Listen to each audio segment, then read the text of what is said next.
अरे क्या हो गया, खेसारी भैया का नया गाना तो आने से पहले ही हंगामा मचा रहा है।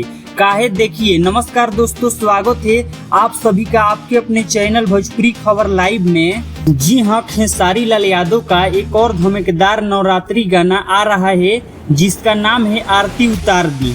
इस गाने में उनके साथ नजर आने वाली खूबसूरत प्रिया रघुवंशी और दोस्तों इस गाने को लिखा है बड़े ही कमाल के गीतकार अखिलेश कश्यप ने और इसका जबरदस्त संगीत दिया है श्याम सुंदर जी ने।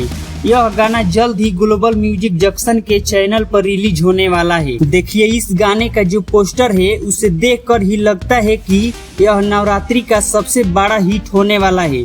तो अब आप लोग ही बताइए, क्या खेसारी जी का इस बार अपने पुराने रिकॉर्ड तोड़ पाएंगे?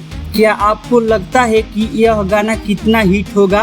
अपनी राय हमें कमेंट में लिखकर जरूर बताइए। अगर आप ऐसी ही खबरें सबसे पहले जानना चाहते हैं तो इस वीडियो को लाइक करके अपने दोस्तों के साथ शेयर करें और हमारे चैनल भोजपुरी खबर लाइव को सब्सक्राइब करके घंटी वाला बटन जरूर दबा दें।